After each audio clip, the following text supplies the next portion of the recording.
Carrefour Show 2.0, une série de forums débats sur les dossiers chauds de l'actualité, proposé par Choc FM 105.1.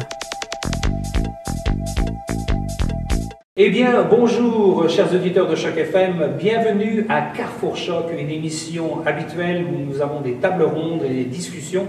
Aujourd'hui, d'abord, je m'appelle Xavier Lambert. Et donc, aujourd'hui, le thème de notre table ronde, c'est Perspectives d'emploi bilingue à Toronto.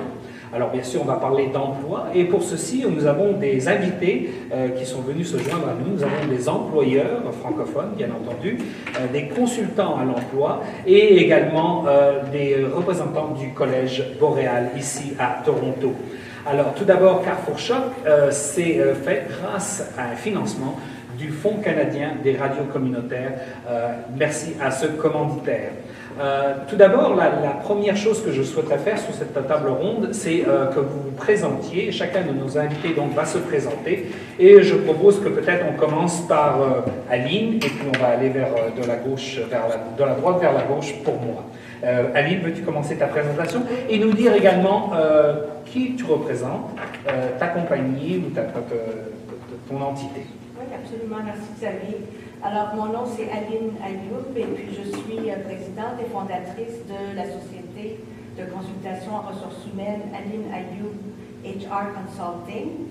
Alors, particulièrement, ce qu'on fait, c'est qu'on est pleinement conscient des difficultés que rencontrent les chefs d'entreprise à gérer leur personnel. Alors, ce que l'on fait, c'est qu'on les aide à développer des outils qui sont faciles à utiliser dans le but d'être attractifs et d'augmenter leur taux de rétention à l'intérieur de leur entreprise. Très bien. Et notre deuxième invité, allez-y, Amar.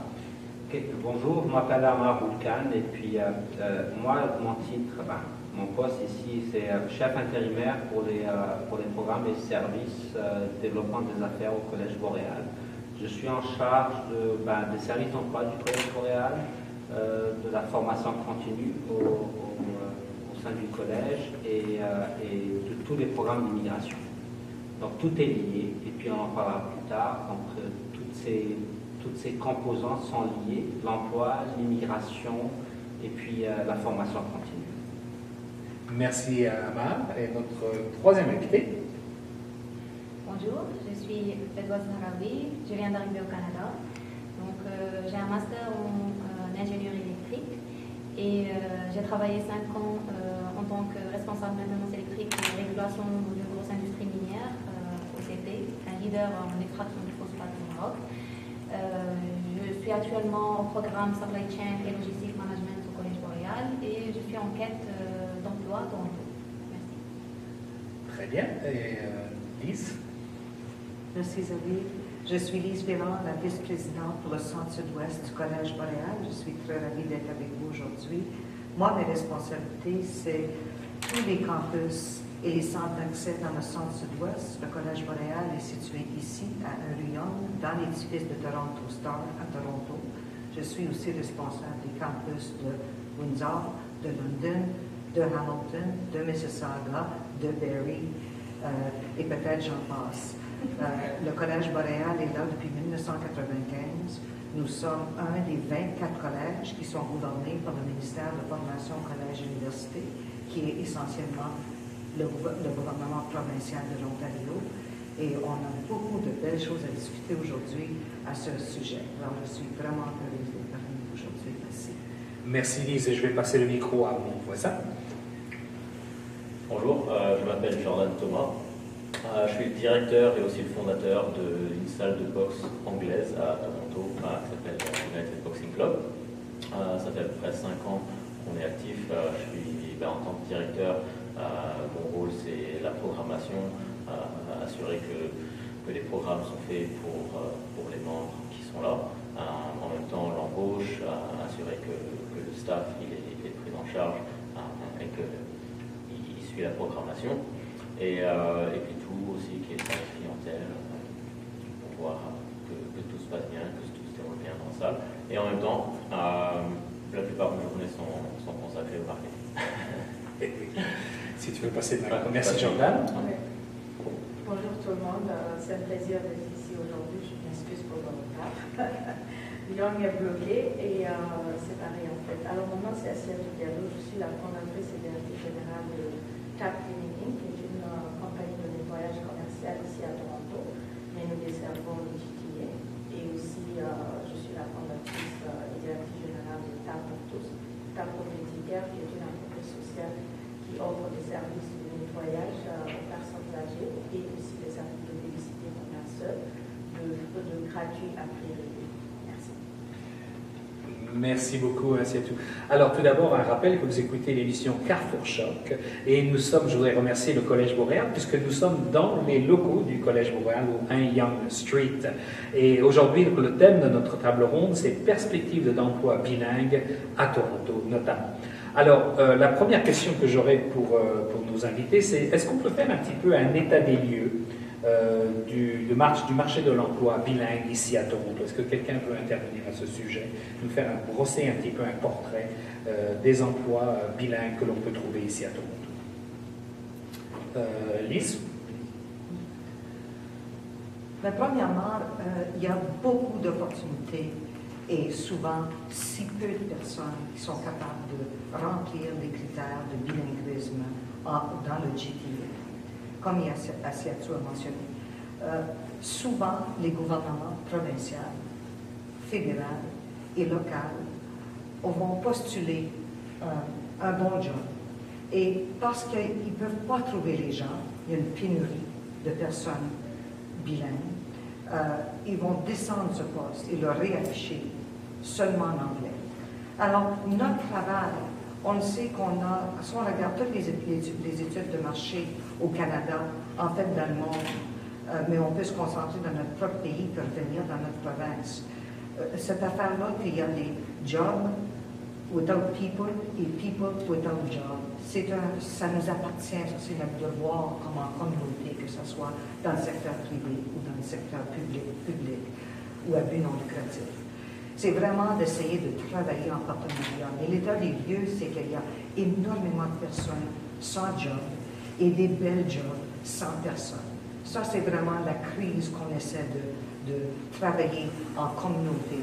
Et non seulement dans notre propre travail, mais embarquer, donner beaucoup de temps à nos conseils d'administration pour s'intégrer, travailler pour essayer de trouver les solutions à ce grand problème. Alors, il faut commencer avant qu'on parle même de langue, de vraiment regarder l'état des lieux du marché de travail pour bien comprendre, parce qu'on a beaucoup de personnes nouveaux arrivants qui ont énormément de compétences. Alors, il faut regarder l'état des lieux du marché, ensuite regarder, OK, qu'est-ce qu'on peut faire comme... Moi, je peux parler d'un collège communautaire. C'est notre devoir. Quand on parle d'un collège, on ne parle pas seulement du post-secondaire. On ne parle pas seulement d'immigration, de l'alphabétisation, de la formation continue, de tous les programmes et services qu'un collège offre. Un collège est là pour sa communauté. Alors, c'est notre devoir et notre responsabilité de s'intégrer avec tous nos partenaires communautaires, en communauté, avec tous les gouvernements, pour trouver la réponse à ces solutions et regarder qu'est-ce qu'on a besoin aujourd'hui, quelle sorte de formation en étudiant l'étude, que les gens, que nos populations, autant nos populations diversifiées que les jeunes qui sont même aujourd'hui dans nos écoles en jardin d'enfance pour continuer ce continuum francophone, pour vraiment étudier qu'est-ce qu'on peut apporter comme formation pour remplir le besoin en communauté. Alors, j'ouvre ça pour dire il y a de l'opportunité, mais il faut trouver les bonnes personnes bilingues, les former, parce que tout le monde est intéressé dans le français aujourd'hui. On est riche en culture et très riche en langue. Alors, c'est complexe. C'est quelque chose de très complexe comme société aujourd'hui, et surtout à Toronto. Merci. Merci Lise. Est-ce qu'un autre intervenant veut faire un commentaire à ce sujet sur... Est-ce que c'est le même constat que vous faites ou avec des variations? Asiatou, oui. Oui. Merci Lise. J'aime bien ce que tu viens d'apporter. J'aime bien le mot partenariat parce que c'est très important en effet. Il faut qu'on travaille, pour qu'on puisse contribuer à notre communauté, il faut qu'on travaille en communauté. Et ça, c'est en créant des partenariats, ce qui n'est pas souvent évident. Mais quand je t'entends dire d'aller chercher les bonnes personnes et les former en anglais, je pense qu'on a des francophones ici sur place. Mais pourquoi on ne tourne pas ça à dire qu'on allait trouver ces gens et les former en anglais?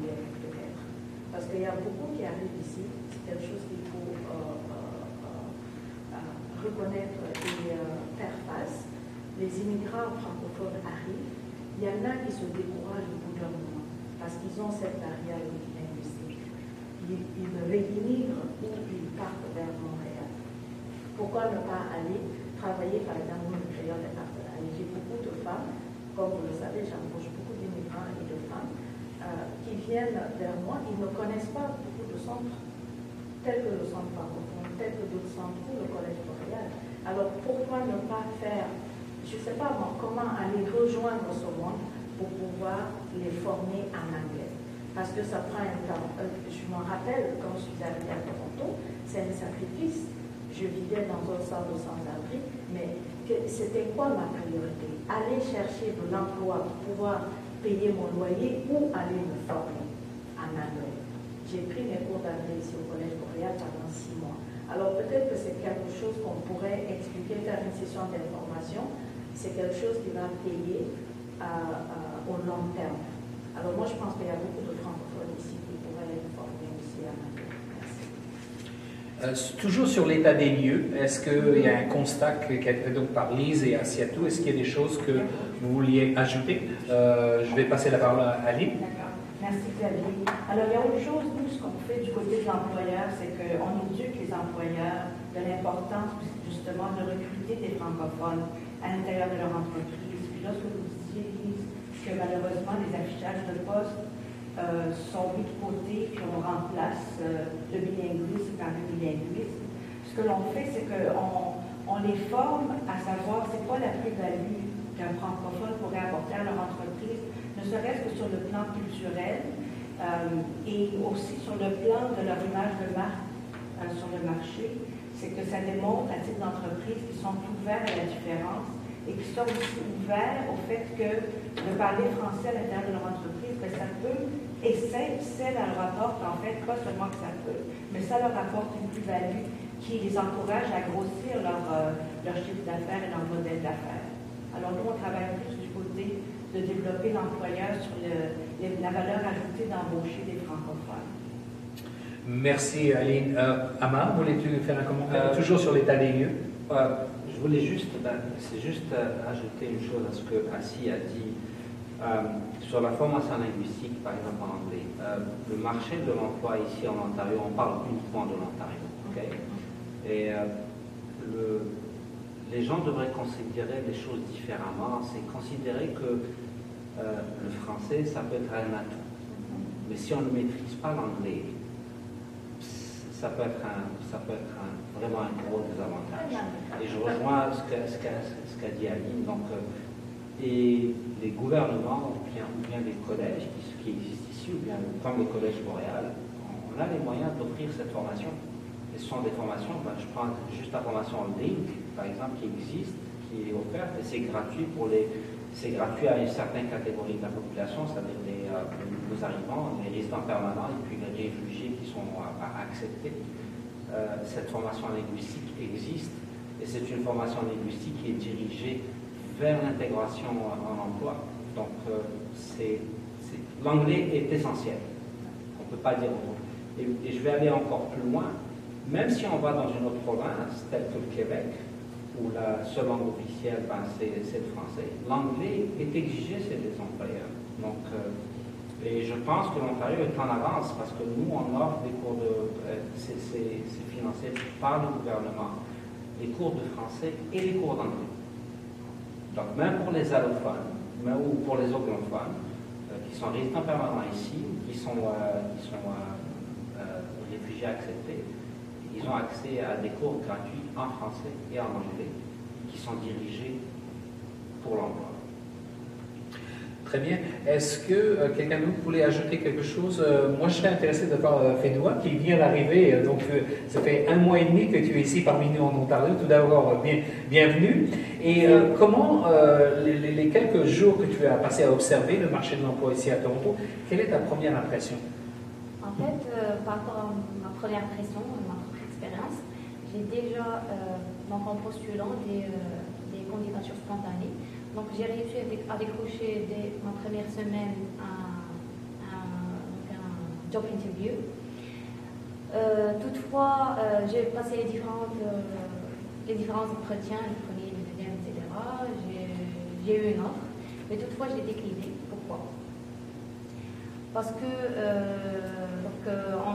après avoir pris connaissance du programme du Collège Boréal, qui va me permettre dans un premier lieu de travailler dans mon domaine d'expertise, ce qui n'était pas le cas pour l'offre d'emploi, et qui va me permettre aussi une insertion professionnelle adéquate et efficace par rapport aux différents programmes et différents cours qui sont dispensés, à savoir compétences culturelles, intégration professionnelle, etc. Et à la fois, ça va me permettre d'être experte en supply chain et logistic management et entre autres de pouvoir avoir la certification CPM qui est je dirais un point très important dans mon CV. Très bien. Je vais me tourner vers Jordan. Est-ce que tu as des difficultés?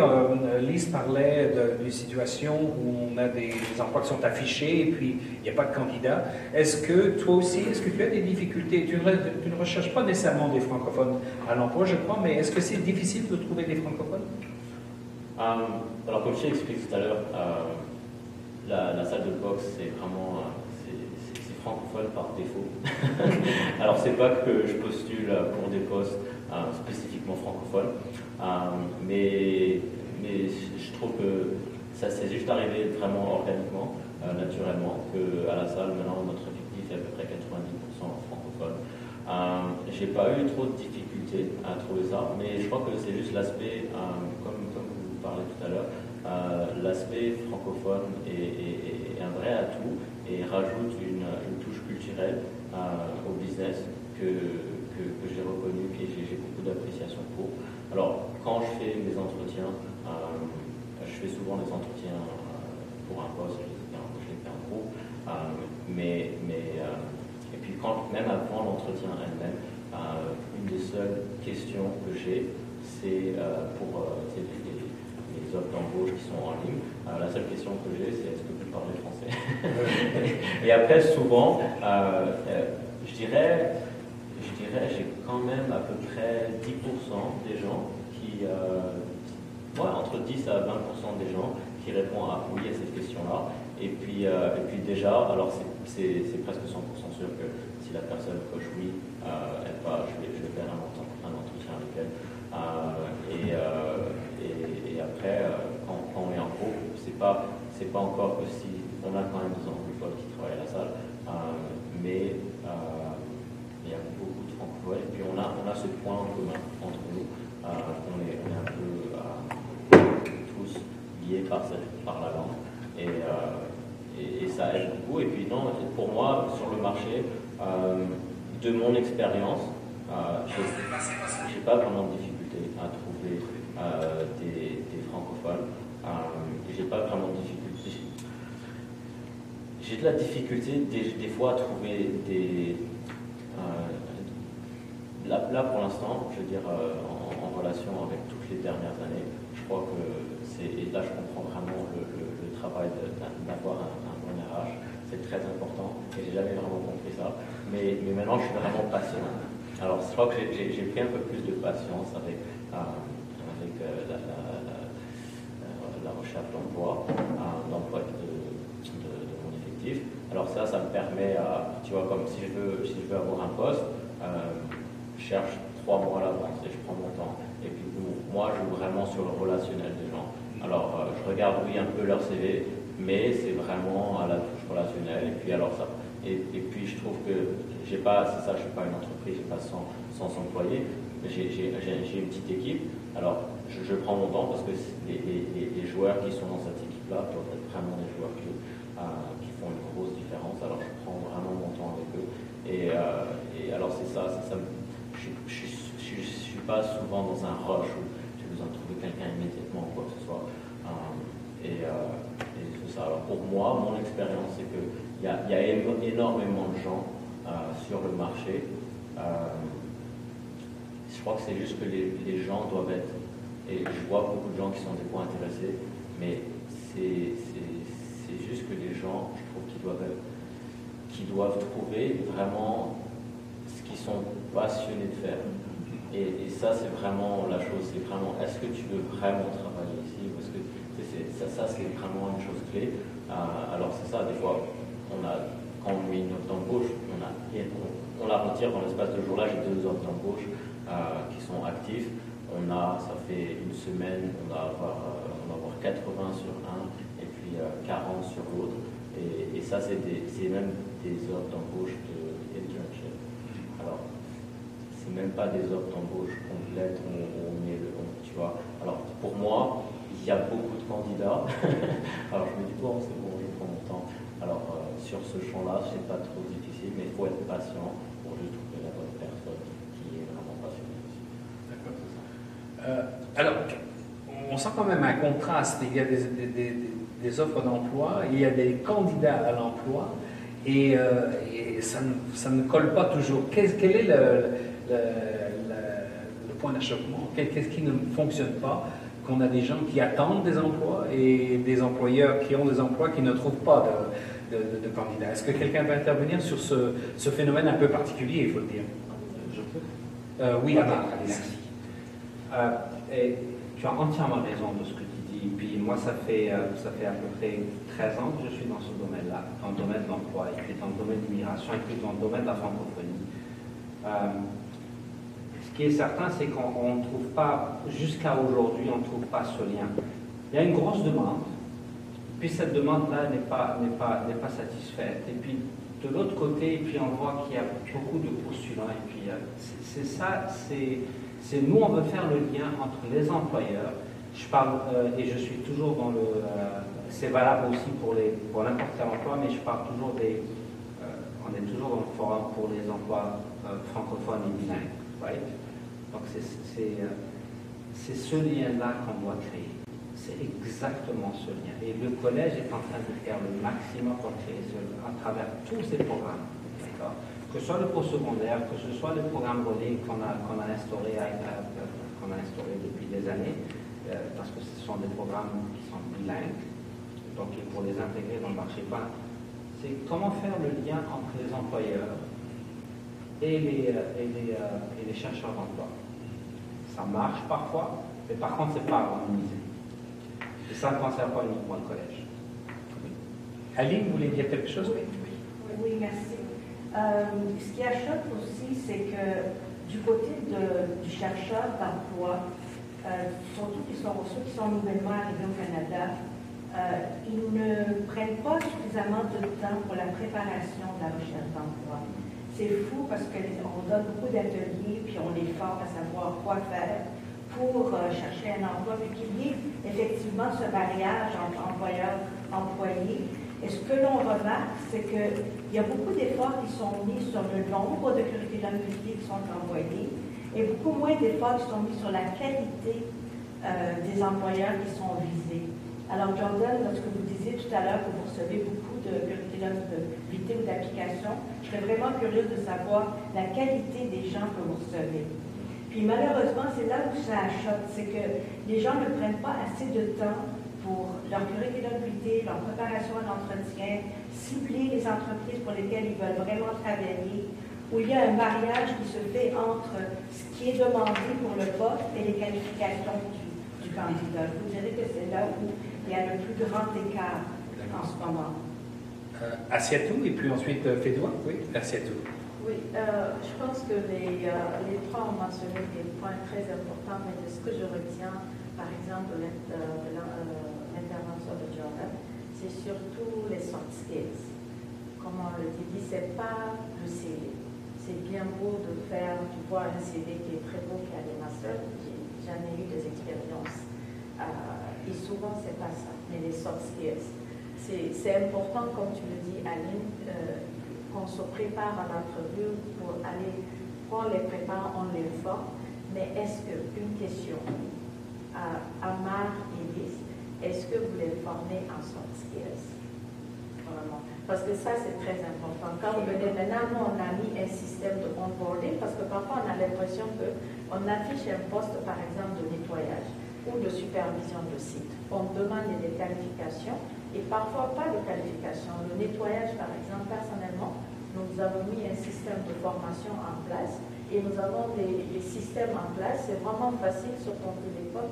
Tu viens de A à Z, c'est aussi simple. Et d'ailleurs, j'ai une dame, par exemple, qui ne parle pas du tout anglais. Et je sais que je me suis battue avec tout mon staff pour qu'on l'embauche. Elle me dit non, mais comment on va communiquer? Je dis mais écoutez, le nettoyage n'a pas besoin de langue.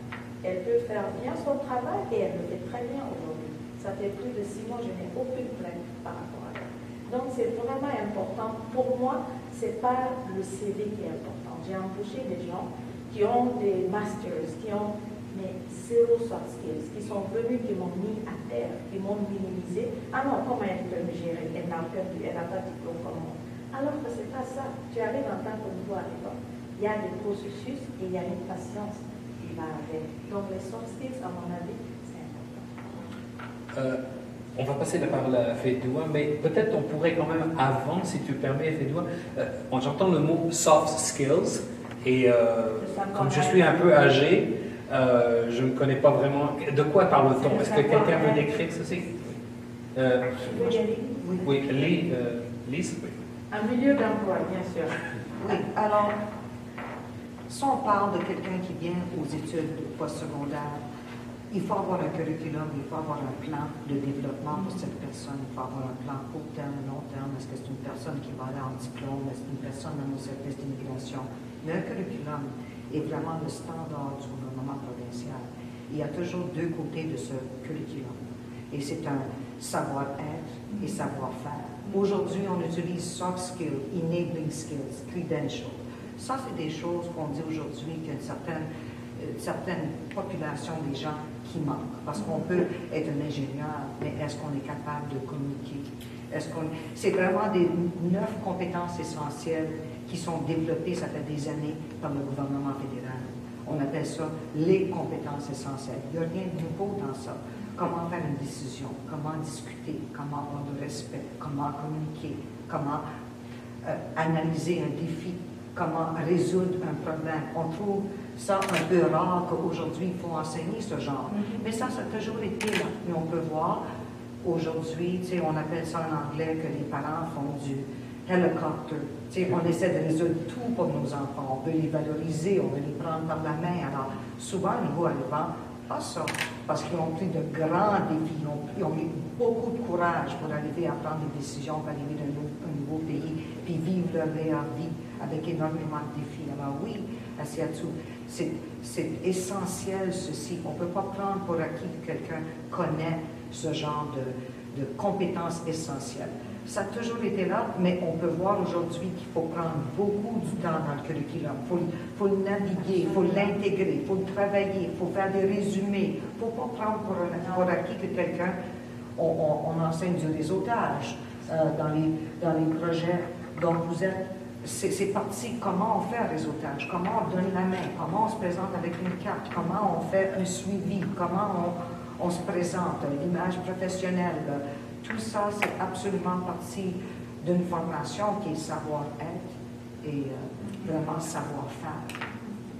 Je voudrais donner la chance à Fedoua d'intervenir. Allez, vas-y Fedoua, tu peux prendre ce micro. Merci. Je voudrais rebondir à ce qu'a dit Aline. En fait, vous avez raison. La qualité du CV, des lettres de motivation aussi compte beaucoup. Aussi, le fait que pour les nouveaux arrivants, on vient généralement d'une culture européenne ou autre, une culture différente. Donc la façon de faire est différente.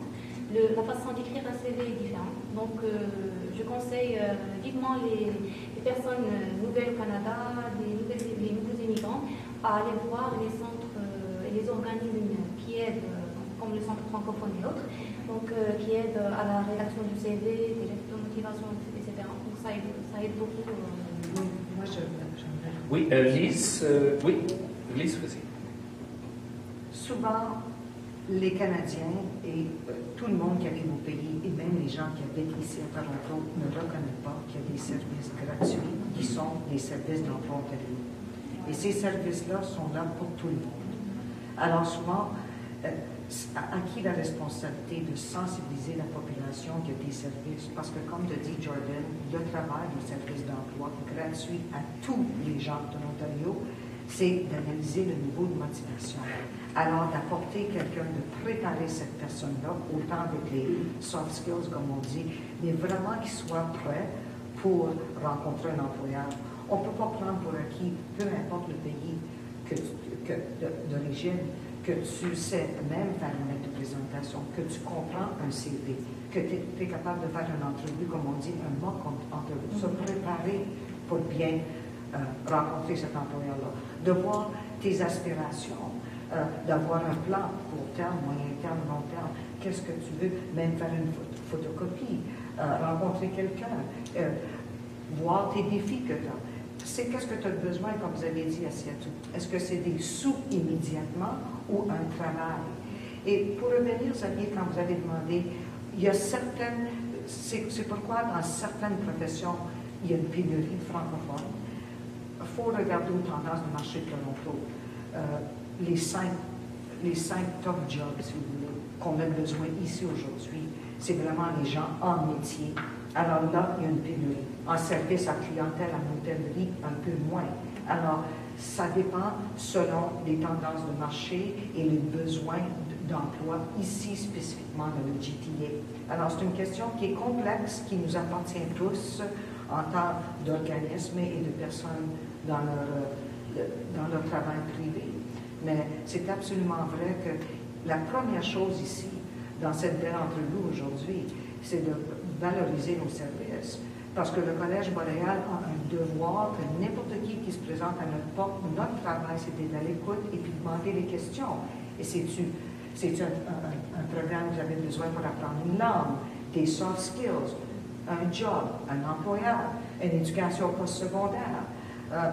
Une fois qu'on a pris tous ces renseignements-là, là, on apporte ces gens-là d'un secteur à l'autre pour finalement avoir un job et une éducation. Les gens cherchent deux choses une fois qu'ils sont nouveaux arrivants. Est-ce qu'ils veulent avoir une expérience canadienne qui est nécessaire ou une job canadienne? Une éducation ou un job? Et c'est quoi la priorité de la personne? Alors ça, c'est notre devoir comme collège communautaire de faire ceci. Et j'aimerais aussi dire que l'employeur, vous avez mentionné tantôt l'employeur, on cherche l'employeur avec de l'empathie, qui est prêt à accepter et travailler, parce qu'il y a des subventions salariales de l'emploi ontarien, un incitatif pour l'employeur qui est prêt à prendre quelqu'un. Mais cet employeur-là qui a de l'empathie, qui soit dans une petite, moyenne ou grande entreprise, est prêt à aider avec quelqu'un dans le français, dans l'anglais, mais en main pour réussir. Alors, c'est l'employeur avec de l'empathie qui fait la grande différence au succès. Et je vous remercie, les employeurs, d'avoir de l'empathie. Je voulais prendre un petit instant pour rappeler à nos auditeurs que vous écoutez Choc FM 105.1, la radio francophone de Toronto. Et c'est l'émission Carrefour Choc. Et le thème de notre table ronde aujourd'hui, c'est des perspectives d'emploi bilingues à Toronto, dans la grande région de Toronto et l'Ontario en général. Et nous sommes actuellement dans les locaux du Collège Boréal au 1 Yonge Street.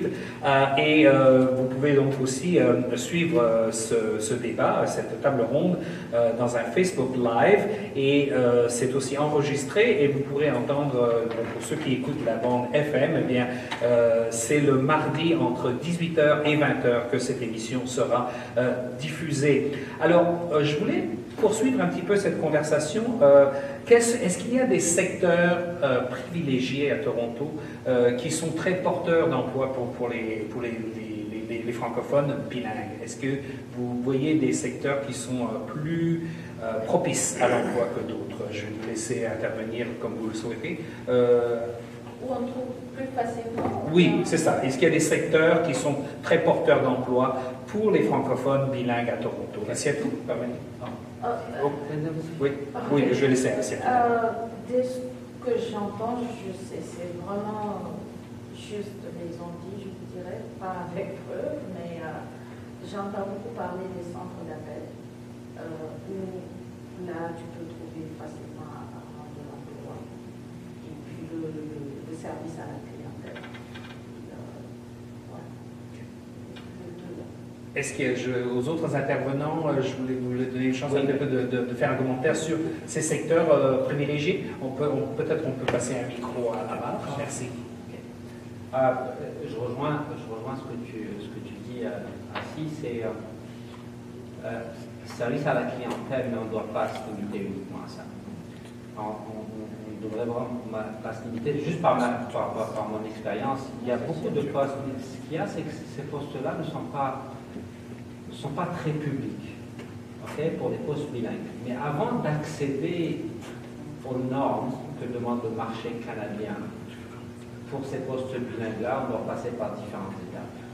Okay, on doit passer par vraiment différentes étapes. Et puis, le bilinguisme est requis, bien sûr, quand on est en relation avec la clientèle, ça c'est certain. Mais il y a aussi des postes, je prends juste l'exemple du gouvernement fédéral. 90% des postes qui sont affichés sur le site du gouvernement fédéral, il y a la liste du bilinguisme. Okay? Même si ce n'est pas appliqué à... Et puis si on va sur le site du gouvernement de la province, sur emploi, sur le guichet emploi de l'Ontario, d'accord, on va trouver, je ne vais pas dire une grosse proportion de postes bilingues, mais ça existe. Il y en a un peu plus. Voilà. Lise, oui. Il y a 4 gros créneaux. Informatique, santé, les infirmières, les gens qui travaillent, les fonctionnaires, affaires et communautaires, éducatrices de services à l'enfance, infirmières, management, pour bâtir ce qu'est-ce qu'Amar a dit, absolument, gouvernement provincial, fédéral, municipal. Ça, c'est nécessaire. Les fonctionnaires, les politiciens, les porte-parole politiques. Alors oui, il y a de la demande. Mais il faut avoir les qualifications, il faut développer nos qualifications, il faut reconnaître les acquis de nos nouveaux arrivants, il faut valoriser leurs acquis. Et c'est pour ça que les services d'emploi sont exceptionnels. Et on est fiers, nous, d'être... Emploi Ontario est géré par le ministère de Formation, Collège et Université, qui sont vraiment le même gouvernement qui gère les 24 collèges de l'Ontario. Alors ça, c'est notre devoir, d'assurer qu'on est capable de former nos gens. Et les projets relèves nous donnent 2 choses. L'expérience, l'éducation canadienne, malgré, ensuite vous avez, c'est tellement riche votre portfolio, et ensuite une job canadienne. Alors oui, il y a beaucoup de potentiel et il y a beaucoup d'opportunités. J'ai entendu, je voulais prendre cette occasion de parler de chose qu'on entend souvent, c'est la fameuse expérience canadienne. Et je me souviens que moi, lorsque je participais vraiment de façon pleine au marché de l'emploi, j'entendais souvent ça, que les personnes avaient cette difficulté, ils arrivaient et ils n'avaient pas d'expérience canadienne. Alors, est-ce que c'est vrai que les employeurs ont des hésitations, les employeurs peuvent nous répondre, ont des hésitations à embaucher quelqu'un qui arrive et qui n'a pas d'expérience d'emploi canadienne? Comment est-ce que vous réagissez vis-à-vis de ceci? J'aime bien qu'est-ce que tu avais dit tout à l'heure à propos de la patience et de la préparation. Je crois que c'est très important, si tu veux entrer dans le marché canadien, d'avoir une première expérience où tu ne vas pas exactement chercher le boulot de tes rêves tout de suite. Tu vas déjà t'arrives ici en tant que touriste. Alors, visite, amuse-toi, vois c'est quoi la culture canadienne et vois si tu voudrais vraiment rester ici pendant plusieurs mois, voire quelques années. Ça c'est très important, pas juste de rentrer directement et dire ouais je veux ça comme travail et puis je veux tout de suite. Ça c'est souvent ce qui arrive. Mais c'est ça, il faut vraiment être patient et puis aussi une éducation est importante. Alors c'est sûr que comme Amar a dit, il ne faut pas oublier que l'anglais c'est numéro 1. Il faut complètement le maîtriser. Après il y a des travails, comme vous l'avez dit, que c'est pas nécessaire, mais je trouve que si quelqu'un, tu vois que si quelqu'un a pris au moins les démarches d'apprendre l'anglais dans un pays qui est anglophone ou bilingue aussi, ça se voit que cette personne-là est sérieuse. Et c'est ça que ça démontre. C'est ça que ça démontre vraiment. Ok, ça fait 6 mois que tu es là et tu parles toujours pas en anglais. Pourquoi? Tu demandes les questions et tu dis ok. Alors, je crois que l'éducation est très importante en anglais, l'éducation culturelle, alors que la personne, elle a visité un peu le Canada, Et après, juste l'expérience professionnelle, juste prendre moi je sais qu'il y a plusieurs non-effectifs, ils ont pris des boulots, ils travaillaient dans des centres de commerce, ils ont travaillé dans les cuisines, ils ont fait plusieurs petits boulots, mais c'était juste pour prendre de l'expérience, pour voir comment le marché du travail, comment simplement les salaires étaient ici, comment simplement la paye était ici, comment les gens se comportaient dans le milieu du travail. Et ils ont bougé un peu tu vois, à droite, à gauche, et ils auraient pu rester là pendant 2 semaines, ils auraient pu rester là pendant 2-3 mois. Mais il faut les gens que tu vois qui ont eu une expérience canadienne, même si c'était pendant quelques semaines, tu vois que c'est des gens qui sont prêts qui sont prêts à s'investir aussi dans ton business. Alors ça c'est important pour moi de voir ça. L'éducation et la patience, c'est ça aussi, je crois que pour moi c'est vraiment ça. C'est pour ça que je fais aussi beaucoup de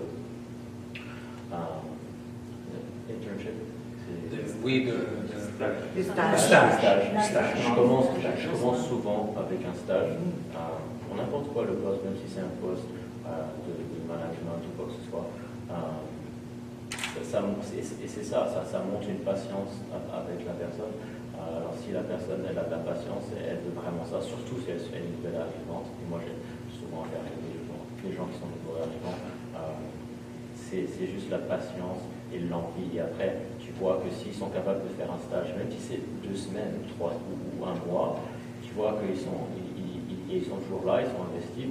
Là, il y a des fortes chances qu'ils vont rester parce qu'ils font ça par passion. Et puis encore, comme vous l'avez dit, c'est pas l'argent qui va les motiver, c'est le job qui va les motiver.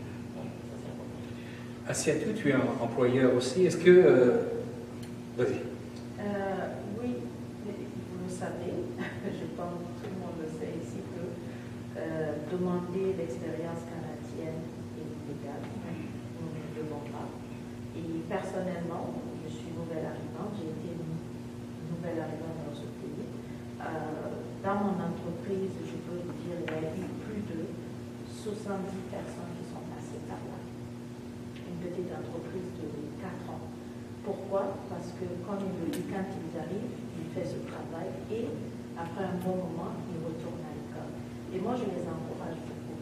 Et ma vision entrepreneuriale est beaucoup d'inspirer autant de personnes que je peux, surtout les nouveaux arrivants.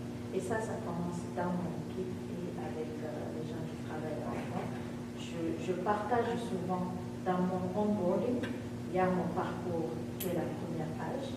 Et ensuite, on les informe de certaines choses, comment ça se passe ici. Et ça peut être juste le salaire minimum, c'est combien et qui compléter. Et j'ai eu beaucoup de gens qui m'ont dit, mais cette personne, on a travaillé ici, tu nous payes $10, mais c'était au mois. Je dis, ben voilà, déjà vous travaillez au mois, c'est pas bon pour vous, parce que vous faites utiliser des trucs de ce genre, vous rencontrez beaucoup ça. Et moi, dans mon industrie, je vois beaucoup de gens qui viennent, ils veulent travailler, mais ils ne veulent pas les faire. Ça, c'est un problème avec. Je dis, mais c'est compliqué. Donc, moi, je dirais vraiment l'expérience canadienne, oui, quand on vit ici dans la communauté, en étant avec les services d'emploi comme le Collège Boréal, le Centre francophone de Toronto, avec des activités auxquelles ils participent, je pense que déjà, ça, c'est assez pour une expérience canadienne, à mon avis.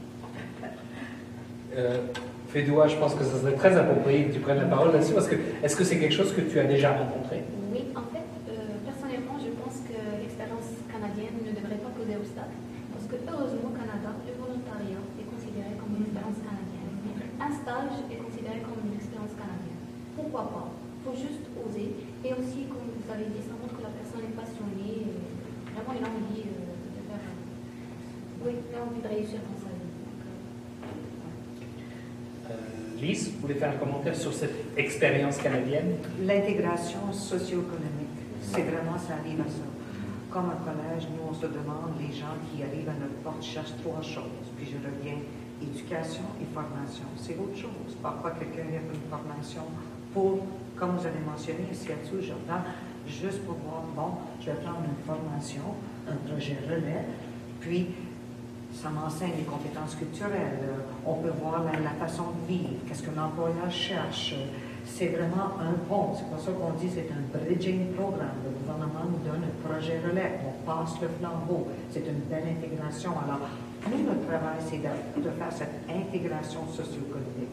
Est-ce qu'une personne a besoin d'un job? Est-ce qu'une personne a besoin d'une formation ou veut un certificat de diplôme postsecondaire qui mène à l'université? Alors, le navigateur, c'est quelqu'un qui peut aider quelqu'un à naviguer dans un sens socio-économique et le travail d'un collège ou d'un service d'emploi ou des partenaires communautaires. L'expérience canadienne, le bénévole est absolument bien, mais nous, on est là pour apporter ces gens comme on voit à la table, pour aider cette personne-là à démontrer les options et faciliter cette tâche. Alors qu'une personne qui vient à notre porte, qu'est-ce que j'ai besoin? Je ne comprends pas les compétences. Comme Asiatou a dit, peut-être les gens pensent, mais moi, je ne veux pas déclarer. C'est notre travail de démontrer comment bien faire. Mais cette intégration socio-économique pour réussir est primordiale. Parce qu'il faut trouver une façon. Et je reviens, ça prend cette expérience canadienne. Et ça prend absolument l'éducation canadienne, que ce soit une petite formation. Ça peut être un rafraîchissement, un rattrapage scolaire, si vous voulez, apprendre une langue. Et les services sont toutes là. Il faut vraiment avoir quelqu'un motivé pour... C'est le niveau de... Ça revient au niveau de motivation, selon moi. Un autre commentaire? Aline, oui? Juste pour rebondir sur ce qu'Asiatou m'a mentionné, oui, c'est vrai que c'est illégal de demander si vous avez l'expérience canadienne. Mais ce qu'on constate beaucoup, c'est que les candidats ont l'impression, quand on parle d'expérience canadienne, qu'ils doivent déjà avoir un travail au Canada. Alors, pour rebondir sur ce que Fadwa a dit, oui, le bénévolat, ça compte comme l'expérience. Oui, les stages, ça compte comme l'expérience. Mais je dirais encore plus l'intégration socio-économique à une nouvelle culture, ne serait-ce que prendre l'autobus, attendre en ligne pour prendre un café, d'étudier les interactions qui se font autour de nous par rapport à la culture en Ontario, à Toronto, comment les gens interagissent. Ce sont aussi des éléments qui comptent pour l'expérience canadienne. Et je dirais aussi qu'au niveau de la curriculum vitae, c'est important pour l'employeur de combler l'espace entre la date où le candidat arrive à Toronto et la date où il se trouve à l'emploi. Alors, s'il a l'intention de prendre des cours avec le collège, c'est important de l'indiquer sur le curriculum vitae parce qu'il faut que l'employeur réalise que ce candidat s'est toujours tenu occupé à faire quelque chose en attendant de se trouver de l'emploi. Et lorsqu'on parle d'un emploi temporaire, c'est sûr que vous avez eu la chance, je dirais, d'avoir ce luxe d'attendre pour suivre une formation avant de prendre n'importe quel emploi. Toutefois, tous les immigrants n'ont pas ce luxe-là. Et ce que l'on dit souvent, c'est qu'il y a deux types d'emplois. Il y a le type d'emploi que l'on va prendre pour payer nos factures, tout en continuant une formation parallèle. Et il y a le type d'emploi que l'on va prendre pour s'établir et établir une carrière au Canada. Alors, c'est deux choses qui sont complètement différentes. Et dépendant du statut financier du candidat, ben, c'est un choix qu'il y a à faire, sans jamais perdre de vue la carrière que l'on veut se développer pour soi-même. Oui. Très bien. Amar, oui, je peux juste rajouter, c'est juste pour surenchérir ce qu'a dit Aline. La question, j'ai travaillé en emploi auparavant et puis la question que je pose aux chercheurs d'emploi, c'est leur décision. Ça ne va pas être la mienne en tant que conseiller, en tant que prospecteur, en tant qu'intervenant en emploi. C'est, OK, est-ce que vous voulez un job ou est-ce que vous voulez une carrière? Et puis, l'un des deux va prendre des sacrifices. Je parle surtout pour les nouveaux arrivants. Puis, quand je parle des nouveaux arrivants, je me répète, pas uniquement ceux qui viennent d'ailleurs, c'est même ceux qui viennent du Canada. Est-ce que vous voulez un travail, survival job, ou bien est-ce que vous voulez développer votre carrière? Donc, mais c'est à eux de prendre cette décision-là. Donc nous on les aide et puis on les dirige, mais c'est à eux de prendre cette décision-là. Et on a tous les moyens. Ici au collège, je vais rebondir juste une chose. Ici au collège, on a tous les moyens, on a tous les programmes pour pouvoir aider ces personnes-là qui ont OK, est-ce que je vais aller aux études ou est-ce que je vais aller à l'emploi? quand les personnes s'adressent par exemple à nos services d'emploi, on ne va pas les encourager directement à trouver un emploi parce qu'on doit atteindre un chiffre. Non, on fait un plan de service, on voit leurs besoins, quel est leur profil, et puis voir, ok, peut-être que pour toi, ça serait bien d'aller en formation, comme a fait Fadoua. Donc c'est ça notre travail actuellement ici. Et puis, on a les moyens, on a différents programmes, et puis c'est accessible à tout le monde. Donc, je voulais rappeler à nos auditeurs que vous écoutez Choc FM 105.1 et l'émission Carrefour Choc. Le thème aujourd'hui, c'est l'emploi et l'emploi notamment bilingue ici dans la région de Toronto. Et pour rappel, nous avons des invités. Nous avons Jordan Thomas qui est directeur d'un club de boxe qui s'appelle United Boxing Club. Aline Ayoub, qui est de Aline Ayoub Consulting, donc c'est une firme consultante pour les ressources humaines. Amar Bourikam du Collège Boréal, est chef intérimaire des programmes et services développement des affaires. Lise Bélan du Collège Boréal également, vice-présidente du Centre Sud-Ouest. Nous avons Assiatou Diallo, présidente CCE de Tab Cleaning. Et enfin, Fedoua Zahouri, qui est une nouvelle arrivante ici à Toronto, au Canada, et qui cherche un emploi et qui participe en ce moment au programme Relais, Logistique et Chaîne d'appariement, toujours au Collège Boréal. Carrefour Choc 2.0. En première partie, nous avons discuté un petit peu, on a fait l'état des lieux des emplois bilingues pour les francophones à Toronto. Ce que l'on cherchait, on a constaté qu'il y avait parfois un écart entre les employeurs, ce qu'ils cherchaient, et les chercheurs d'emploi. On a essayé d'expliquer un petit peu pourquoi. Et puis, on a parlé aussi des secteurs privilégiés. Est-ce qu'il y a des secteurs qui sont plus porteurs d'emploi pour les francophones bilingues à Toronto que d'autres? Là, maintenant, dans cette deuxième partie, on va aller un petit peu sur des questions techniques et je vais vous laisser intervenir comme vous le souhaitez. La première question que j'ai pour vous, c'est, et c'est peut-être plus adressé aux employeurs, c'est que recherchez-vous chez les personnes que vous embauchez au-delà des compétences techniques? Alors, j'ai un employeur à ma gauche ici, Jordan, qu'est-ce que tu recherches? Alors, on a parlé de motivation. Dans un premier temps, je dirais que ça c'est très très important. Quelqu'un qui est motivé à faire partie de l'entreprise et aussi qui recherche, dans mon domaine, quelqu'un qui recherche plutôt une carrière à la place de juste un travail ou juste un job. Ça c'est très important. Après aussi, on avait parlé pas seulement de motivation, mais de soft skills. Alors, c'est le savoir-faire ou le savoir-être, c'est ça. Alors le savoir-faire, il y a beaucoup de gens qui l'ont, je dirais, bon, c'est pas tous les candidats, mais après quand on regarde le CV et qu'on peut voir à peu près s'ils ont le savoir-faire, c'est lorsqu'on les rencontre qu'on peut vraiment savoir s'ils ont le savoir-être. Dans mon domaine, j'ai une salle de boxe, mais c'est dans l'industrie du service, même plus que c'est dans l'industrie. Alors pour moi, c'est très important d'avoir un savoir-être, d'avoir l'expérience du combat, l'expérience de la boxe, l'expérience du sport. Mais même avant ça, j'ai certains staff qui ont même beaucoup plus d'expérience du service à la clientèle, d'expérience personnelle, de relationnelle. Et puis c'est à travers ça qu'ils vont communiquer leur savoir-faire. C'est avec leur savoir-être.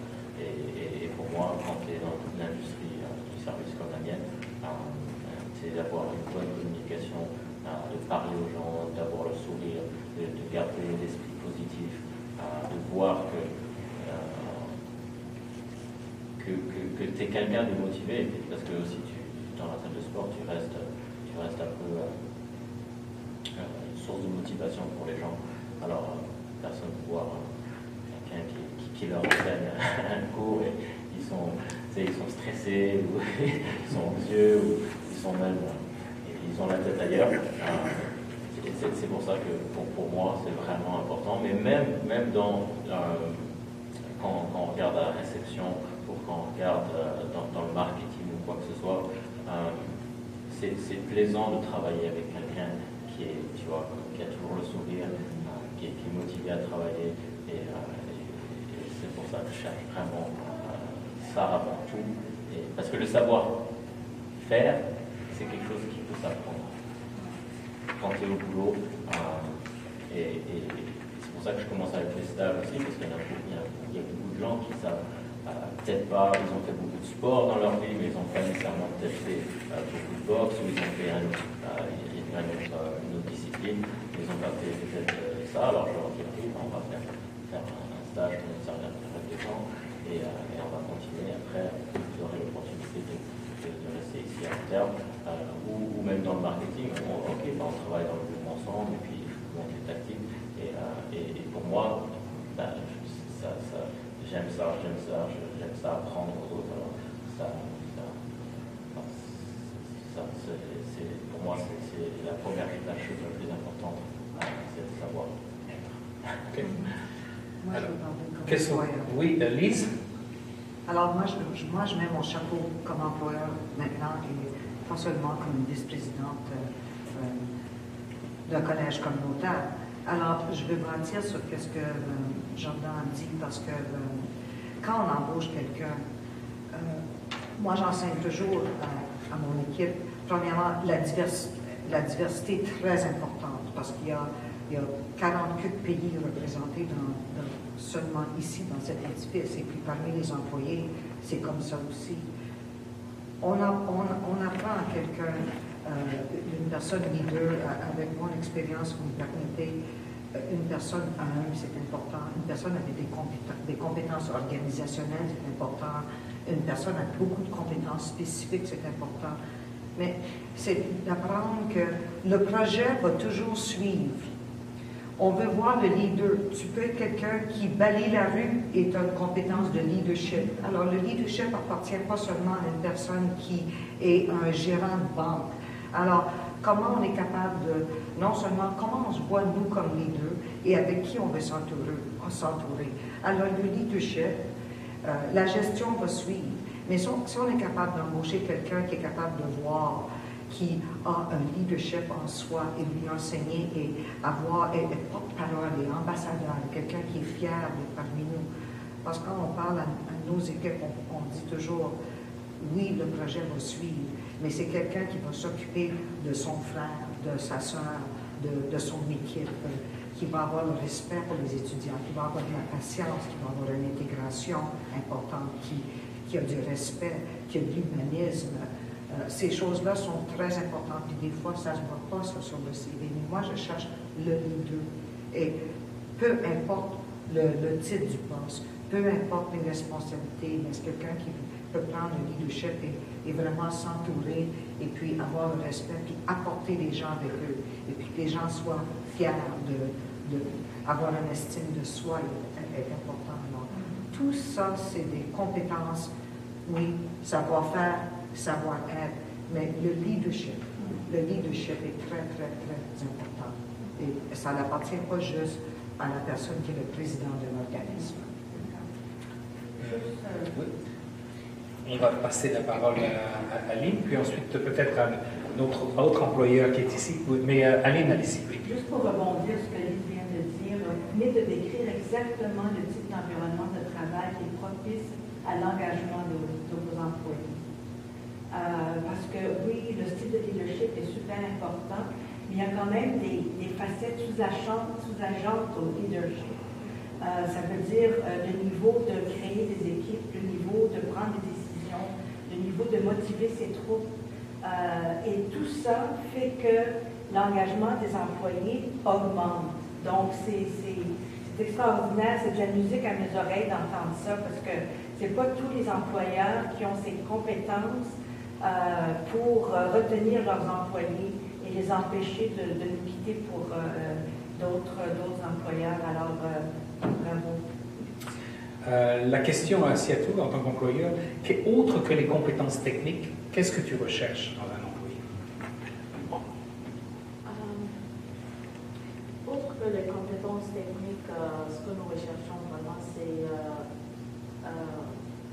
le relationnel. C'est aussi important. Et comme Lise l'a mentionné tout à l'heure, la diversité. Nous avons tous cette diversité qui est très très riche. Nous venons de pays différents, d'une culture différente, donc c'est un partage. Et aussi, comme Aline vient de le dire, c'est important de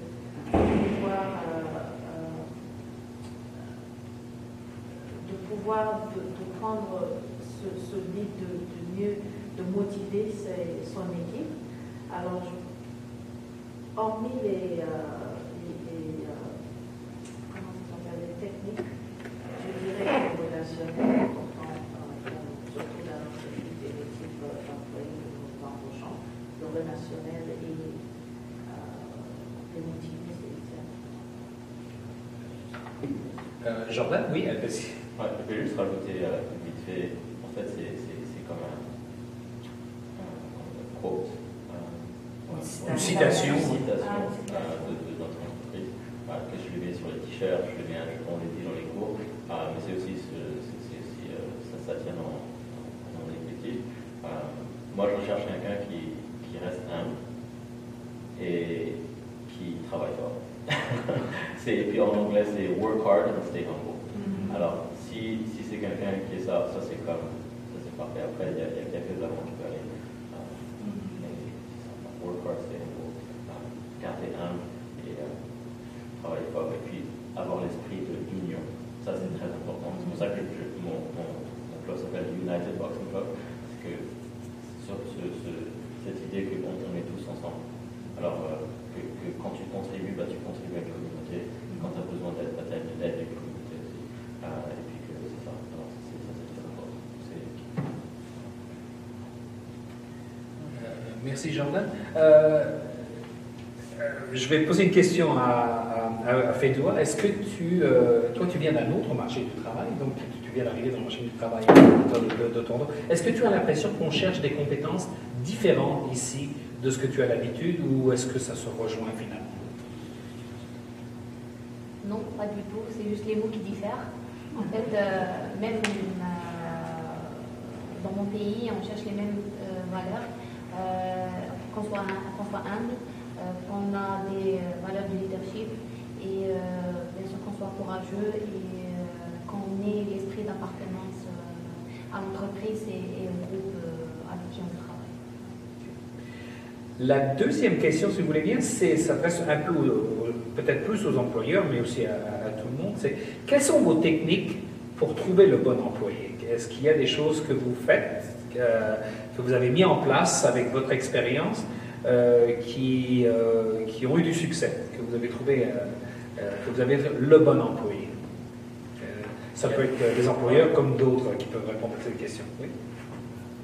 J'ai beaucoup de différentes techniques. Déjà, avant de faire des entretiens, j'essaie de prendre la personne sur le téléphone. Alors, ça c'est numéro 1, parce que déjà, juste en entendant comment elle parle, et même, c'est ça, tout se fait pas avant, mais tu peux déjà avoir une impression quand tu fais. Aline, tu es dans les RH pendant longtemps, tu dois avoir comme un feeling déjà, même quand tu regardes un CV. Moi, ça me prend un peu plus de temps, mais je trouve que juste parler à la personne au téléphone, c'est très important. Avoir une photo de la personne, moi, ça m'aide. Ou faire les deux en même temps, avoir une interview sur Google Hangouts ou Skype ou quelque chose comme ça. Pendant 5 minutes, juste pour en fait dresser un jour potentiellement où il y aura un entretien. Alors à la place de juste envoyer un email disant ok ça c'est le jour d'entretien, tu prends la personne sur le téléphone ou tu fais un interview sur Skype pendant 1 minute et puis c'est ça. Alors ça c'est une première technique. Deuxième temps, quand je fais des entretiens, j'essaie plus trop de les faire en groupe maintenant. Mais j'essaie de les faire, j'essaie de laisser juste 3 questions, c'est tout. Je leur dis pas vraiment de questions. 3 questions, des fois c'est différentes questions, qui me donnent un aperçu de qu'est-ce que les objectifs de la personne, et puis ses expériences. Et puis après, je leur dis, et ça c'est pour moi, une fois qu'on a fait ça, ça a marché vers tous nos embauches et on continue. Mais moi, ma technique, c'est juste leur donner une petite tâche à faire et qu'ils ont 5 jours ou une semaine à accomplir. Et on leur dit, ok, après cet entretien-là, les gens qu'on pense qu'on est intéressé, qu'on pense qu'ils ont du potentiel, on ne veut pas gaspiller de temps ou quoi que ce soit, on va vous donner une tâche à accomplir pendant 5 jours ou à la fin de la semaine. Et on vous envoie ces emails. Alors, s'ils n'ont pas reçu ces emails-là, à la fin de la journée, ils savent qu'ils ne sont pas considérés. S'ils ont reçu cet email-là, ils ont 5 jours pour nous donner le projet ou pour venir à la salle et faire ce qu'on leur a demandé de faire pendant ces 5 jours-là et voir c'est quoi le résultat. Et puis, souvent, après ça, on peut vraiment voir le caractère de la personne, l'expérience de la personne, c'est la résolution de problèmes, ses interprétations, parce qu'on ne laisse pas tout clair exactement, c'est exactement ce qu'il faut faire. Alors, des fois c'est un peu vague, et c'est à cette personne-là d'interpréter qu'est-ce qu'elle doit faire dans ses pensées. Alors ça, c'est quelque chose qui a très bien marché. Et après, dépendamment de l'urgence de l'embauche, on essaie de mettre juste une période de stage de au moins pour voir vraiment si cette personne-là, c'est ça qu'elle veut faire et comment elle s'intègre avec l'équipe, comment nous on la sent, comment elle nous ressent. Et voilà, ça c'est à peu près ce que j'utilise et que j'ai trouvé qui marche parmi plein de techniques aussi d'autres. J'essaie de aussi, juste une dernière chose, j'essaie de vraiment, quand il y a l'entretien, j'essaie de vraiment être très relax, la jouer vraiment cool pour casser toutes les gens, ils arrivent en entretien, ils s'habillent souvent bien, casser toutes les préparations un peu qu'ils ont eu dans la tête, en France, casual, vraiment, c'est ça, vraiment décontracté. Des fois, moi je suis souvent dans une tenue sportive, alors ils sont souvent beaucoup plus habillés que moi, mais des fois c'est même juste de faire le tour de la salle, leur mettre des gants sur eux, et puis déjà là ils se disent oh, ok, c'est pas un entretien que j'attendais, alors déjà là ils sont décontractés, et quand ils sont décontractés, là tu peux voir, c'est soit quelqu'un qui est bien quand elle est décontractée, ou c'est soit quelqu'un qui sont inconfortables ou quoi que ce soit. Alors tu peux vraiment voir vraiment le caractère de la personne sans qu'elle a ces questions très organisées et ainsi de suite. Alors il faut vraiment décontracter la personne quand de l'entretien. Il ne faut pas regarder stressé ou quoi que ce soit, sinon rien de bon va arriver.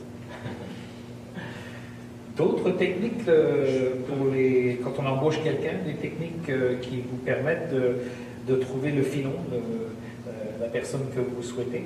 Amar, en fait, c'est pas uniquement au sujet des techniques, il y a des techniques pour recruter des personnes, ça c'est certain, mais il faudrait savoir une chose, c'est que sur le marché de l'emploi, sur les milliers d'emplois qui existent et qui sont affichés, donc je sais pas, moi je fais une recherche et puis je trouve un emploi chez United Boxing, peut-être ça me correspond, mais il n'y a que 20% d'offres d'emploi qui sont affichées sur le marché de l'emploi actuellement. D'accord? Donc pour moi, la technique, je ne parle pas de la technique de recrutement, c'est la technique de recherche d'emploi. Le reste, c'est le réseautage. D'accord? C'est de connaître les personnes. Pour les techniques de recrutement, je rejoins ce que tu as dit, Jordan, c'est ok, est-ce que cette personne-là a la motivation et tout ça, mais en fin de compte, c'est quoi la première phase? C'est envoyer le CV. D'accord? Est-ce que le CV va moi en tant qu'employeur, est-ce que le CV va me séduire? Est-ce que c'est une personne, et ça, c'est qu'il y a beaucoup de personnes qui ne savent pas comment élaborer leur CV pour pouvoir attirer l'attention des employeurs. Je donne juste un exemple. J'ai un exemple sur une personne qui a envoyé son CV. Son CV était très banal. Donc, c'était, avec ses expériences professionnelles, et puis il n'y a pas eu beaucoup d'informations. Mais par contre, sur sa lettre de présentation, parce qu'on parle beaucoup de CV, mais on ne parle pas beaucoup de la lettre de présentation. La lettre de présentation, il y a une technique qui est en train de se faire un peu plus. Elle a dit, écoutez, la personne s'est présentée, elle a fait un tableau, et puis elle a mis, voici ce que vous recherchez, puis voici ce que moi je peux vous offrir. Et c'est une personne qui a été recrutée et qui est DRH dans une très grande banque canadienne, juste pour cette technique. D'accord? Donc peut-être que nous aussi on devrait changer nos techniques, on devrait peut-être changer un peu notre manière en tant qu'employeur de parle. Quand on est dans une entreprise structurée, peut-être voir de quelle manière on peut personnaliser les questions aux personnes, rajouter des questions et tout ça. Donc c'est ça qui... Il n'y a pas de technique particulière. Il n'y a vraiment pas de technique particulière. Je suis d'accord avec toi, Jolin, quand tu dis que c'est une question de feeling. Lise? Oui. Aujourd'hui, on peut voir la première technique, c'est mettre le nom dans les médias sociaux. Première chose, parce que tu peux tout voir. Alors, Lise Bélan, qu'est-ce qu'elle fait? Ou qu'est-ce qu'elle a fait ou qu'est-ce qu'elle ne fait pas? Alors, si tu n'as pas une présence sur le LinkedIn, c'est très difficile parce qu'on peut voir est-ce que la personne veut vraiment cette job, il manque de compétences informatiques, on peut dire tout. Alors, c'est la première des choses. C'est sûr, dans un collège qui est un fonctionnaire, avec le gouvernement, qu'il y a des processus d'embauche très, très formels.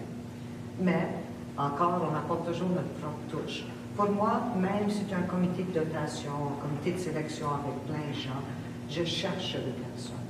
Je cherche à trouver mes personnes. Il faut que tu fasses ta propre recherche. Quand tu rencontres quelqu'un, tu apportes des gens, tu inspires les gens à postuler. C'est un travail, ça aussi. Ouais. Tu cherches les personnes, tu creuses, tu grattes les francophones. Parce qu'on a dit, est-ce qu'il y en a beaucoup de francophones? Il faut les gratter. Il faut se donner dans nos réseaux. Alors, j'aime aller prendre un café avec une personne qui parlait un peu cher. Comme tu dis, Jordan, d'aller les voir dans un différent contexte, comment ils peuvent les sortir, d'avoir ce code vestimentaire. C'est très bon de voir ces habiletés-là. Alors, j'adore, si j'ai un job, je vais vraiment aller faire mes propres recherches. Je vais aller voir, il y a bien des gens qui gardent encore beaucoup de cartes d'affaires, il y en a qui n'en ont pas, mais je me garde cette grosse banque, puis je vais aller voir ces gens-là. Je parle à d'autres gens. Je veux savoir si les gens connaissent cette personne-là. Alors, on vient je viens d'embaucher quelqu'un même hier, à midi. Alors, je voulais m'assurer. Est-ce que les gens le connaissent? Je parle à mes employés ou aussi à nos employés. Est-ce que vous connaissez cette personne-là? Est-ce que vous croyez dans cette personne-là? Est-ce que vous avez des noms? Alors, c'est d'impliquer tout le monde. Parce que c'est eux le témoignage. Une petite session d'info, 5 minutes avec les autres personnes. Ah oui, j'ai connecté avec cette personne-là. C'est un travail pour avoir la bonne personne. Puis vraiment voir la motivation de cette personne. Puis pourquoi la personne veut cette job-là. Oui, il y a des petits trucs, mais c'est très important. Il faut vraiment en mettre pour avoir la bonne personne, selon moi. Pour des questions de temps, oui, vas-y, assieds-toi. Oui, je veux juste rajouter quelques points et pour reprendre ce que Armand a dit, il n'y a pas vraiment une technique en tant que telle, mais aussi quand j'entends LinkedIn ou les réseaux sociaux, oui, effectivement. Moi, je vous dirais, nous avons une technique d'embauche. On a, parce que surtout, je mets dans le comité de sélection, c'est surtout les gens qui vont plus travailler avec la personne qui vont faire l'entrevue. Moi, je suis là, mais on a un superviseur de site qui est arrivé à plus travailler avec les employés sur le site et également mon assistant qui est là pour pouvoir faire avoir leur surtout. Bon, je dis, on a nos questionnaires d'entrevue et nous savons ce que nous recherchons. Dans nos questionnaires, moi je pense que c'est ça notre première technique. Et aussi LinkedIn. On utilise dépendamment. Si par exemple nous sommes à la recherche de quelqu'un en marketing ou autre, on va souvent sur LinkedIn, quand les gens m'envoient leur CV, je vais souvent vérifier le profil de la personne. Est-ce que quelqu'un qui veut faire mon marketing, c'est quoi son méthode? Est-ce que si je vois par exemple une personne qui a appliqué pour être responsable de nos comptes, qui a juste peut-être 50 connexions, je ne pense pas que c'est la même personne pour nous qui n'a même pas donc il y a beaucoup de techniques comme tu le dis. Là on a arrêté par exemple sur Facebook, quand on recherche des employés, il y a des gens qui appliquent même de l'aide. Donc là on a dit ok, on oublie Facebook par exemple. Ça c'est une technique qu'on ne va pas utiliser parce que c'est une perte de temps. Après il faut aller à travers tous les CV, parfois c'est des gens de l'extérieur. Donc ça on a vraiment on évite ça. Et le réseautage, moi mon assistante que j'ai trouvé, c'est vraiment quelqu'un qui a parmi juste péridiste, que j'ai rencontré à travers une de mes présentations au centre francophone aux jeunes. Et c'est là j'ai parlé, je dis bon voilà, je recherche tel profil et tout. Et puis il y a 2 personnes qui étaient là qui disaient qu'ils étaient intéressés. Et une personne m'a contacté. Et on avait planifié une formation la même semaine et elle était prête à se faire former, à faire partie de la formation avant même d'être embauchée. Donc ça, je trouve que c'est un bon signe et je vous avoue que c'est une perle rare que j'ai trouvée. Ça fait plus de 6 mois, je ne peux vous dire merci à cette présentation. Donc voilà les techniques vraiment que nous utilisons et je pense que ça marche très bien. Et aussi les services d'emploi. Je m'excuse, Javier, mais surtout les femmes de ménage. Nous travaillons beaucoup avec les services d'emploi, comme le Collège Boréal, le Centre francophone de Toronto. Et s'ils ont des femmes, par exemple, des gens qui sont à la recherche de ce type d'emploi, ils nous les réfèrent. Donc, voilà. Je rappelle que vous écoutez Carrefour Choc, c'est donc une émission et le thème aujourd'hui c'est les perspectives d'emploi bilingues pour les francophones à Toronto. Nous arrivons au terme de notre table ronde, et puis je fais un petit signe à notre équipe technique. S'il y a des questions sur Facebook, ils vont vérifier et on essaiera parmi le public. Nous sommes installés dans les locaux du Collège Boréal au 1 Yonge Street et il n'y a pas que des invités, mais aussi en face de nous, il y a des membres du public. Donc, s'il y a des questions à la toute fin, vous pourrez poser vos questions. La dernière question que l'on va faire autour de cette table, elle va être assez simple et brève. Est-ce que chacun, vous pouvez penser à une chose qu'il ne faut absolument pas faire quand on cherche un emploi et une bonne chose à faire lorsqu'on cherche un emploi? Alors, je vais vous laisser prendre la parole dans l'ordre que vous voulez. Une mauvaise chose et une bonne chose. Est-ce qu'il y a quelqu'un qui veut se jeter à l'eau? Lise. Jamais arriver en retard. Parce que ça, c'est primordial. C'est très, très important. Surtout pendant l'entrevue, parce que je pense que les gens, des petites entreprises aussi, se fient à vous. On peut, disons, si vous êtes dans le métier d'éducatrice en petite enfance, vous avez une maman, surtout dans le Grand Toronto, qui arrive pour laisser son bébé et son enfant, son gamin, il n'y a pas personne là. Alors, tu sais, les conseils scolaires vont dire l'assiduité et surtout être là à l'heure dans une entrevue démontre votre motivation vers le poste. Alors pour moi, ça c'est très important. Peu importe l'âge, peu importe le poste, ça c'est primordial pour nous, c'est sûr, parce que les gens comptent sur vous. L'enthousiasme, la passion pour moi c'est le numéro 1. Parce qu'on n'est pas, il y a des gens, on est tous différents, mais on peut être sérieux, mais quand même passionné. Oui. On peut être extravagant, mais une passion, ça, on pourrait l'embouteiller. Alors pour moi, la passion, c'est miraculeux. La passion est de ne pas arriver en retard. Est-ce qu'il y a une autre personne? Aline, c'est à ton tour. En fait, une des choses à ne pas faire, c'est de ne pas inclure sur votre identité des choses que vous n'avez pas faites. Oui. Dans le simple but d'être embauché. Parce que les effets de faire ça sont dévastateurs pour votre carrière. Parce qu'une fois que vous êtes découvert, à ce moment-là, pensez à vos références et c'est vraiment quelque chose à ne pas faire. Et certainement quelque chose à faire, c'est sûr qu'instantanément, je penserai à la passion, mais je vous dirais simplement de ne pas craindre d'exprimer votre désir de vous joindre à l'entreprise, mais particulièrement le pourquoi et comment est-ce que vos propres valeurs s'identifient à celles de l'entreprise et quelle est la valeur ajoutée que vous pourriez apporter à l'entreprise. Définitivement quelque chose à ne pas oublier d'ajouter en termes d'information lorsque vous suivez un entretien. Très bien. Une chose à faire et une autre chose à ne pas faire. Est-ce qu'il y a quelqu'un d'autre qui veut... Vas-y, Edouard, pardon, excuse-moi. Donc, je vais parler de la perspective d'un chercheur d'emploi. Donc, la première chose, c'est travailler le CV et la lettre de motivation. C'est la première impression qu'on donne à l'employeur. Donc, il faut vraiment qu'il soit parfait. La deuxième chose, c'est réseauter. Voilà. Très bien. Autres idées, des choses à faire et une autre chose à ne pas faire. Jordan. Bon, petite technique pour les recherches d'emploi.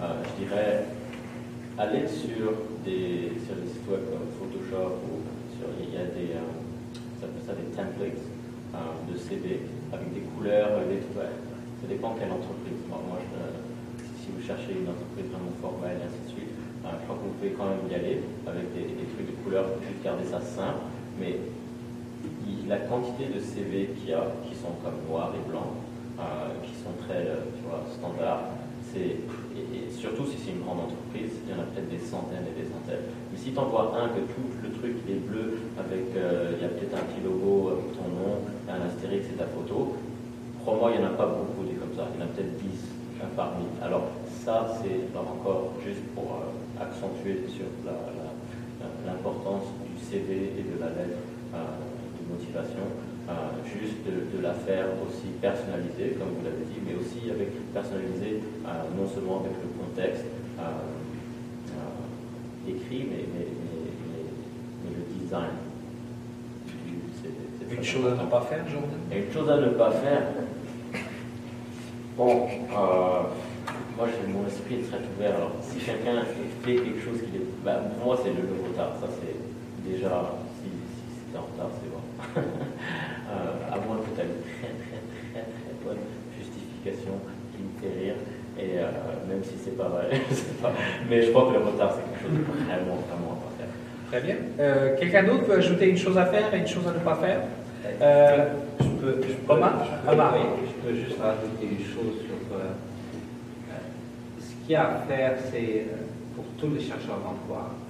Il faut qu'ils déterminent, je reviens toujours à ce que j'ai dit, est-ce qu'ils veulent un job ou une carrière, et puis dans les deux cas, il faudrait qu'ils déterminent un peu leur projet, parce qu'il faut qu'ils le déterminent à court, moyen et long terme. Donc ça, ce sont les trois étapes qu'ils doivent le déterminer. C'est facile de le dire, mais c'est pas facile de le faire. Donc ça, c'est certain. Mais ils peuvent avoir beaucoup d'aide. Puis je rejoins Lise sur le fait de ne pas être en retard. ça c'est quelque chose qui est très important. Mais ce que je conseille aux chercheurs d'emploi, c'est n'allez pas vers un travail qui ne vous intéresse pas.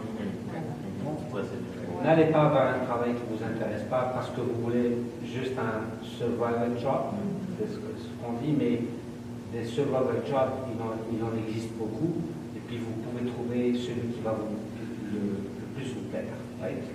Donc faites cette recherche, et puis pour les chercheurs d'emploi, ils ont de l'aide. Ils peuvent trouver de l'aide ici au Collège Boréal, ils peuvent trouver l'aide à travers toute la province et à travers toute la ville et tout ça. Donc ça, c'est le conseil que je donne. Et puis la passion et la motivation, ça il faut démontrer ça. C'est uniquement ça. Ça a marché pour moi. Merci Ama. Assiatou, si je veux un emploi chez toi, la chose que je ne dois pas faire et la chose que je fais, une chose que je pourrais faire qui m'aiderait beaucoup à l'obtenir. La chose à ne pas faire, ne pas appliquer à un emploi dont vous savez que vous ne trouvez pas. Et la chose à faire, alors arriver à l'entreprise, c'est qu'on en fait authentique. Authentique. C'est bien. Voilà, donc c'était donc Carrefour Choc. Aujourd'hui, le thème était les perspectives d'emploi francophones pour les perspectives d'emploi bilingues pour les francophones à Toronto et en Ontario en général.